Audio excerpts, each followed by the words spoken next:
Thank you for joining Wars of the Roses, and in this video we're going to discuss the 7 days of creation, taken from the Student's Monthly Letter by Manly P. Hall, May 1937. The 7 days of creation, the description given in Genesis 1 verses 1 to 31 must be understood to represent the gradual development of the physical universe. The Elohims, the gods of the dawn, mold the negative substances of being into the form and pattern of the solar system, having brought the planets, including the luminaries, into objective existence. The Elohim then take up their thrones in the planetary bodies, and according to the Chaldean Genesis, circle about in their orbits age after age, governing with their celestial splendors the creatures of the lower world.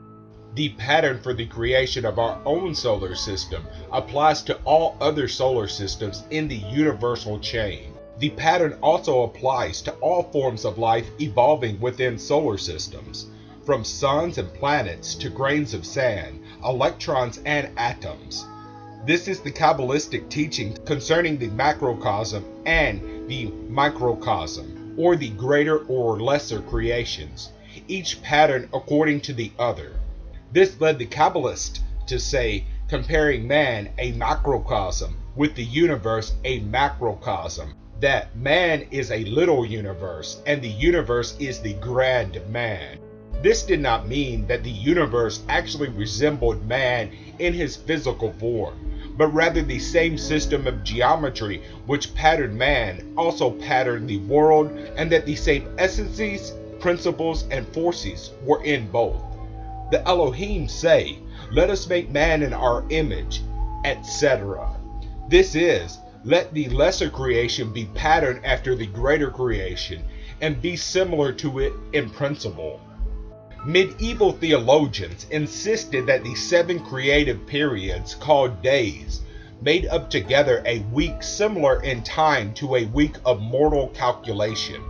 This is the wisest of the ancient philosophers always denied, insisting that the term day in Genesis referred rather to an age, cycle, or great period of time.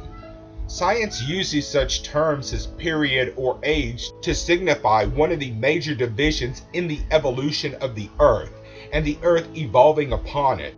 Thus such terms as the Miocene or Pliocene age or the glacial period. Modern science is of the opinion that the physical Earth has existed far from 500 to 1,000 million years. A recent discovery of fossil remains indicates animal life upon the Earth at least 170 million years ago. When these figures are compared with the theological opinion that the Earth was created by the arbitrary will of God in the 5th millennium BC, it is apparent that science and theology came to a parting of ways. The biblical scholar, however, is not guilty of the delusions which afflict the pious but fanatical theologian who clings desperately to the jot and tittle of the Revised Version. There is abundant confirming evidence to indicate that the Genesis given in the Bible describes procedures occurring over a period of at least 1 billion years, and that it describes how the creative forces of nature brought forth subsequently the superphysical bodies of the solar system, then the material planets, and then shifting perspective to the planet Earth, unfolding the life upon it up to the present state. The descent of the Elohim with their host of spirits into the swirling mist of primordial substance, and their molding of these mists into the sidereal patterns and bodies, constituted the involuntary process or the descent of spirit into matter, the unfolding of the worlds through the manifestation of ever-improving types of life, or the release of consciousness through a concatenation of improving vehicles, constitutes what Darwin called evolution. There is no real argument between science and religion. The difficulty is principally due to the extremely compressed description of the creative process given in Genesis. If the reader can take such a statement as, "and God created," and read instead, and the forces of nature over a great period caused to manifest, most of the difficulties will be overcome. It should be distinctly realized that the ancestors understood by their gods or creative hierarchies not personal beings performing sorcery in space, but rather aspects of creative intelligence gradually unfolding through their own creations.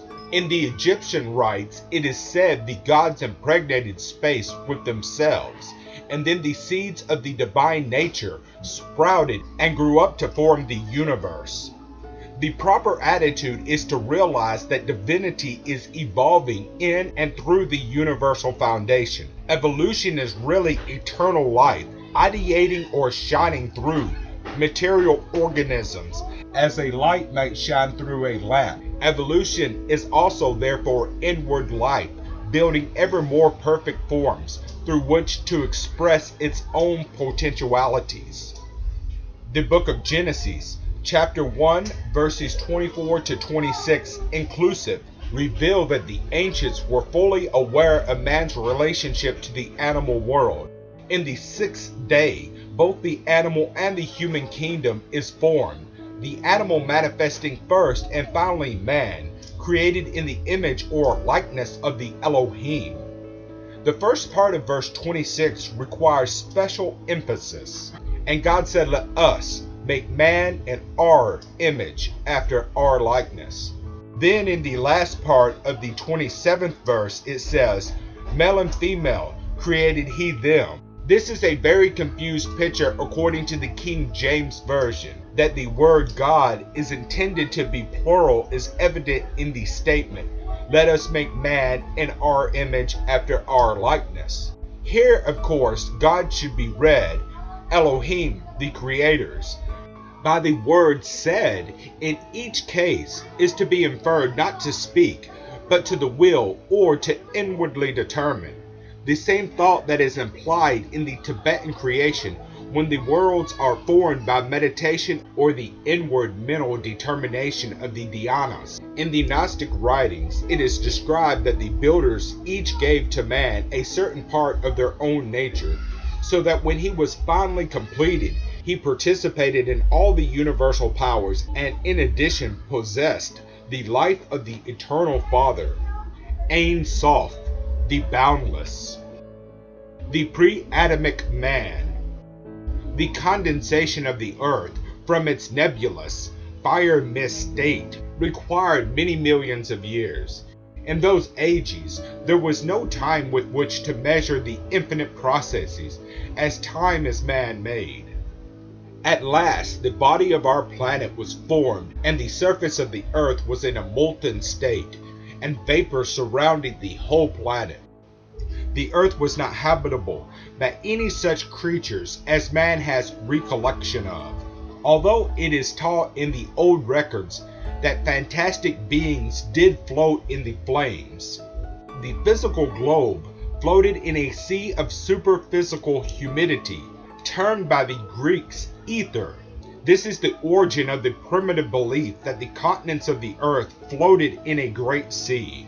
This ether was not the physical humid vapors arising from the earth's surface, but vital ethereal element in which were evolving the forms that were later to descend upon the earth as species and races of living things. Most of the ancient philosophers teach that life descended on the physical planet from some sphere of superphysical energy which encloses the physical planet. Curiously enough, this old opinion survives, and recent stratospheric explorations have discovered living spores in the stratosphere.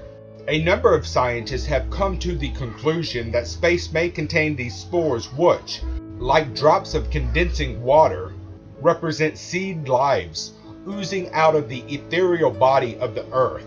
It is too soon to say what will be the final opinions of scientists upon this matter, but it is also entirely too soon to declare the ancient philosophers to be wrong.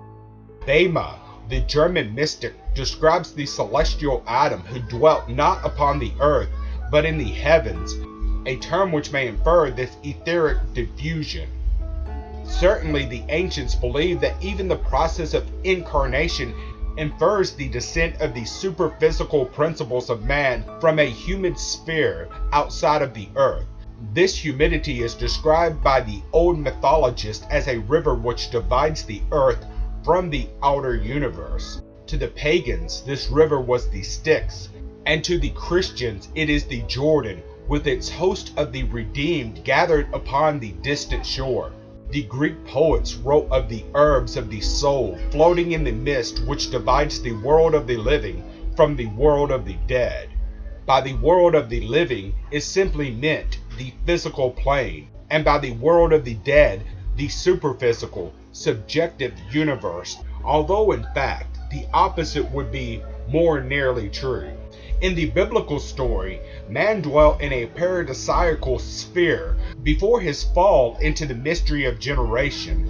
This paradisiacal sphere is called a garden and has been variously located by religious enthusiasts upon almost every part of the Earth's surface.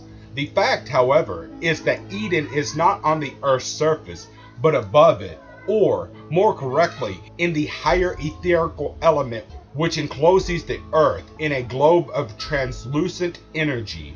The four rivers are the four streams of ether or energy which sustains the four kingdoms of the physical world: mineral, vegetable, animal, and human. Man physically is nourished by the vital ethers of nature. These ethers now work through him, but in the pre-adamic times, he possessed no physical body, and these ethers formed an etheric body. In the midst of Eden was a small area which was termed paradise. The ancients believed this to represent approximately the North Pole area of the etheric globe. The study of cell life shows that impregnated cells develop first from their northern polar caps, and the same is true of planets and all of the cosmic planes. The first connection between the etheric plane and the physical was polar. Therefore, physical life moving downward from the etheric state flowed particularly to the poles, which were the first parts of the physical Earth's surface to crystallize.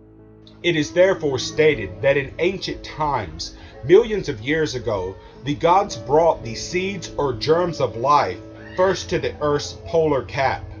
The descent of the gods is described in Genesis chapter 6 verse 2, where the sons of God saw the daughters of men and took unto themselves wives.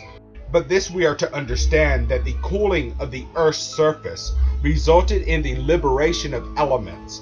These elements, moved by the will of the gods, gradually assumes forms and patterns, even as the impregnated cell gradually builds an organism capable of sustaining individual intelligent existence.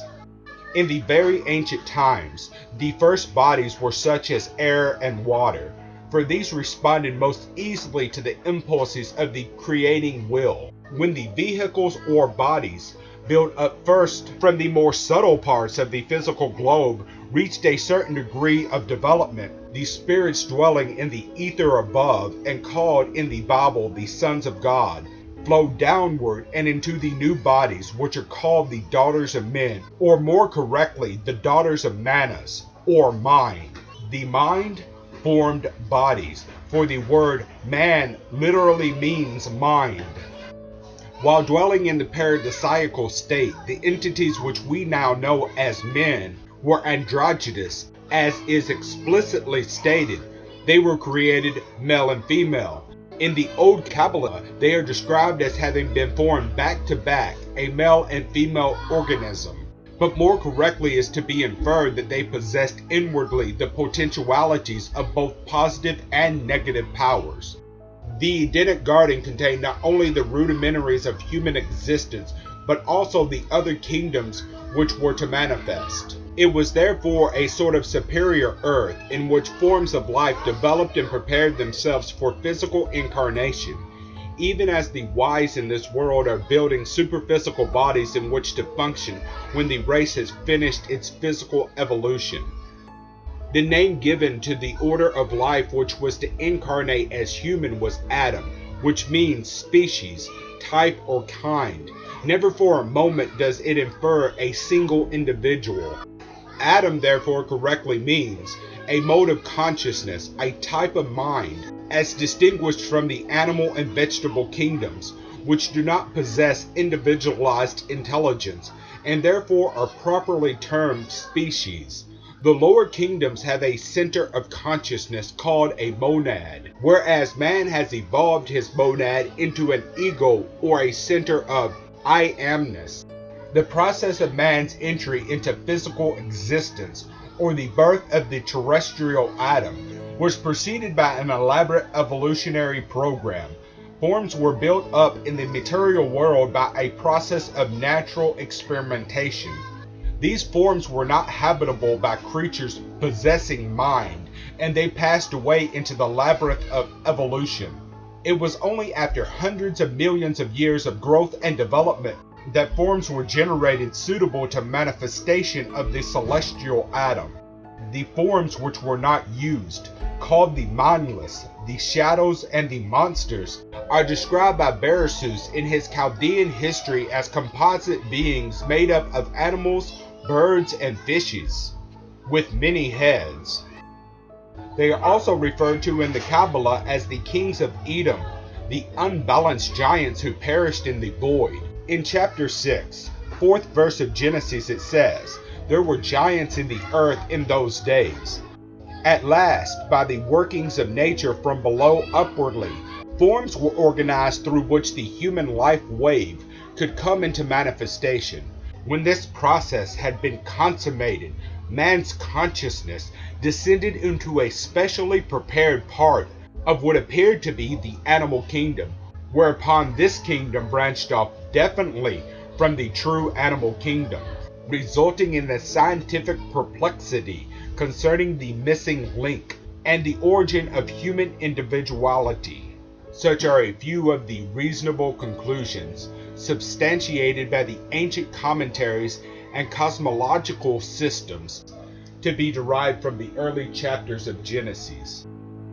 Yours very sincerely, Manly P. Hall. Thank you for watching. Please don't forget to share, like, subscribe, and comment. And if you can, please consider donating to Wars of the Roses. We're in much need of your help. Thank you very much.